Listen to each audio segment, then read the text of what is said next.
This is Ron Paul with your weekly update for August 1st. One might think that the recent drama over the debt ceiling involves one side wanting to increase or maintain spending with the other side wanting to drastically cut spending, but that is far from the truth. In spite of the rhetoric being thrown around, the real debate is over how much government spending will increase.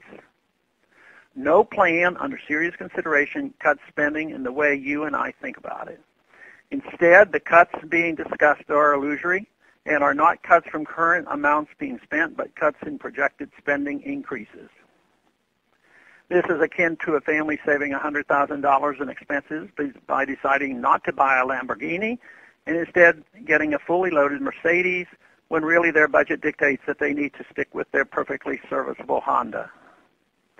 But this is the type of math Washington uses to mask the incriminating truth about the unrepentant plundering of the American people.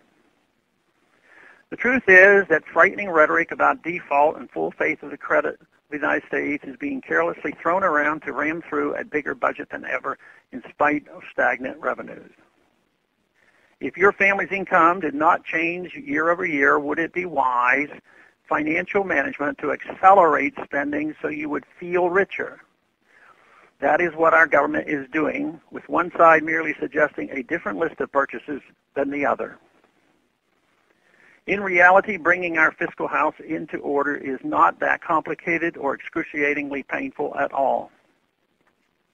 If we simply kept spending at current levels, by their definition of cuts, that would save nearly $400 billion in the next few years versus the $25 billion the Budget Control Act claims to cut. It would only take us 5 years to cut $1 trillion in Washington math just by holding the line on spending. That is hardly austere or catastrophic. A balanced budget is similarly simple and within reach if Washington had just a tiny amount of fiscal common sense. Our revenues currently stand at approximately $2.2 trillion a year and are likely to remain stagnant as the recession continues. Our outlays are $3.7 trillion and projected to grow every year. Yet we only have to go back to 2004 for federal outlays of $2.2 trillion, and the government was far from small that year. If we simply refer to that year's spending levels, which would hardly be austere, we would have a balanced budget right now. If we held the line on spending and the economy actually did grow as estimated, the budget would balance on its own by 2015 with no cuts whatsoever.